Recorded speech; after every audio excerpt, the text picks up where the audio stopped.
vendieron su posesión y dijeron: vamos a engañar.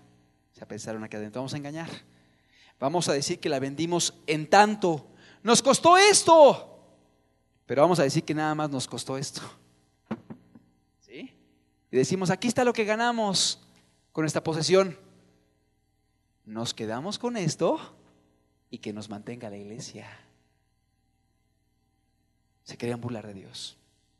Estaban siendo hipócritas, estaban siendo materialistas, estaban siendo mentirosos, estaban queriendo jugar con Dios, estaban queriendo burlar de Dios. ¿Por qué tú crees que Dios no los había visto?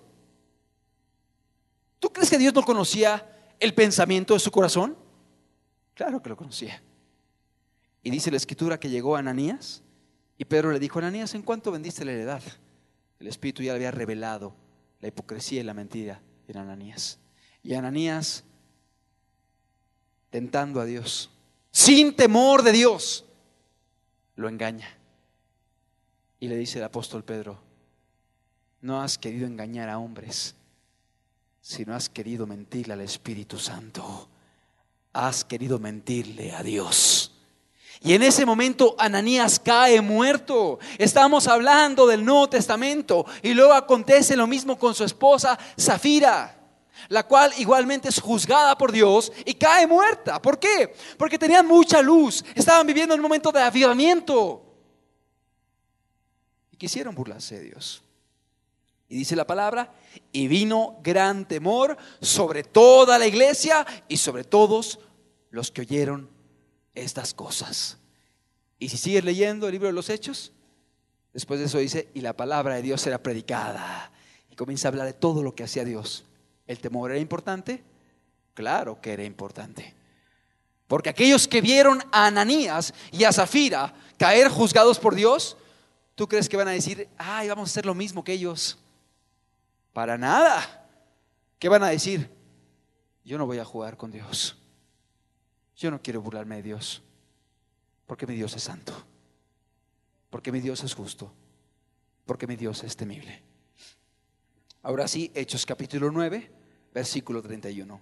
Vamos a ver cómo caminaban las iglesias del tiempo de los Hechos. Entonces las iglesias tenían paz por toda Judea, Galilea y Samaria, y eran edificadas andando ¿en qué? En el temor del Señor. ¿En qué andaban las iglesias? En el temor del Señor.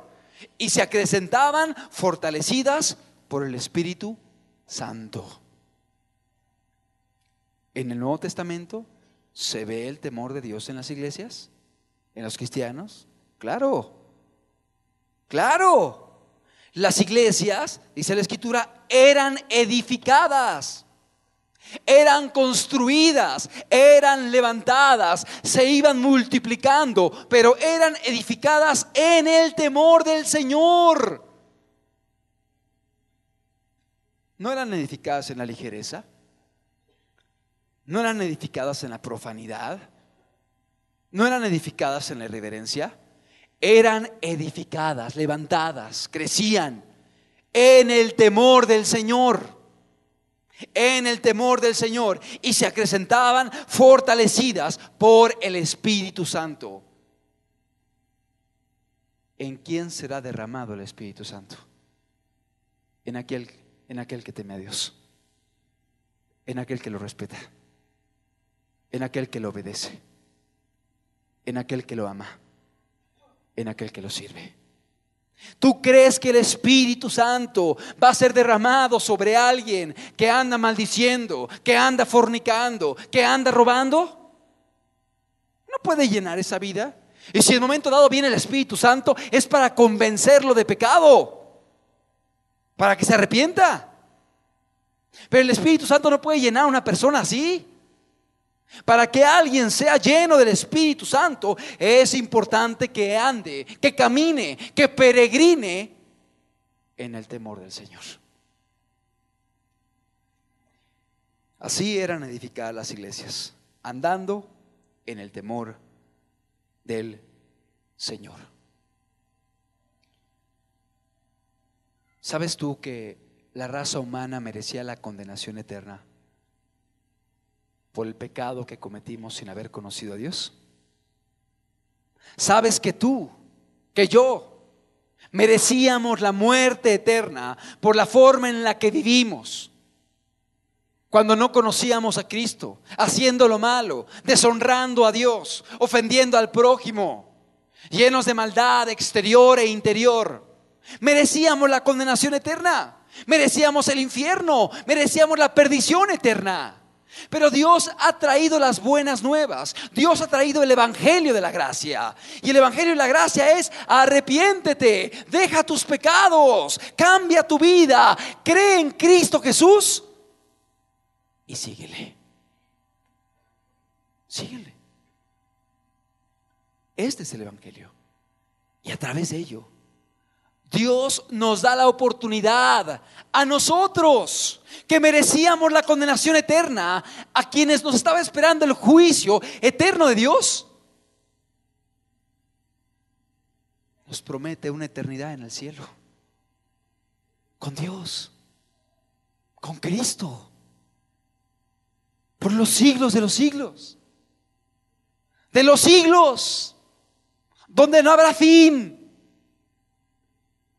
ni tristeza, ni lloro, ni enfermedad, ni lágrimas. Porque ya todo habrá pasado. Qué grande es la salvación.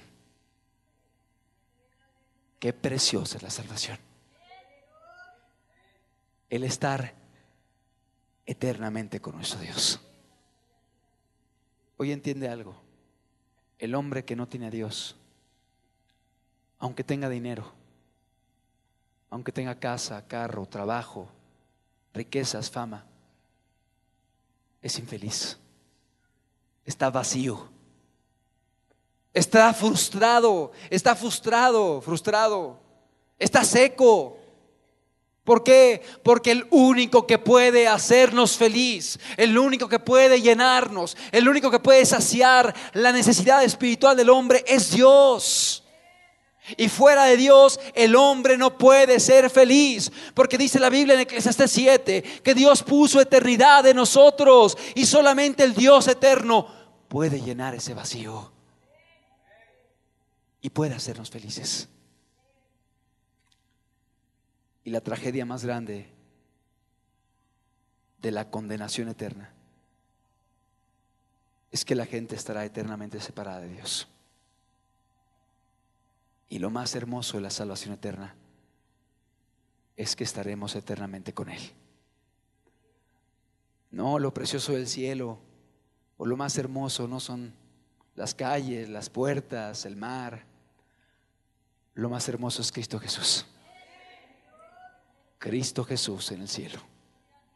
Pero ¿quién podrá gozar ese privilegio? ¿Quién podrá gozar de eso? Solamente aquellos que tengan temor en valorar una salvación tan grande que Dios nos está ofreciendo.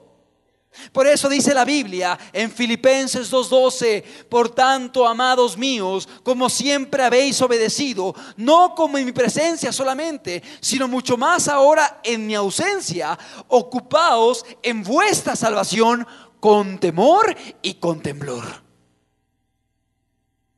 Cuidándola con temor y temblor, porque es algo muy valioso, es algo muy grande, es algo muy precioso que Dios pone a nuestro alcance. Habiendo sido tú enemigo de Dios, habiendo tú pecado en contra de Dios, habiendo tú hecho lo malo, esperando tú el juicio de Dios, hoy Dios quiere salvarte, quiere perdonarte, quiere borrar tus pecados y quiere llevarte eternamente con Él. ¿Tú crees que alguien debe jugar con esto? Siendo la salvación tan grande. ¿Qué comparación tiene con esa salvación un carro, una casa, un novio? Nada se puede comparar a la salvación tan grande que Dios nos está ofreciendo. Por eso dice la Escritura: ocupaos en vuestra salvación con temor y con temblor. Que Dios sea lo más importante en tu vida, amado. Que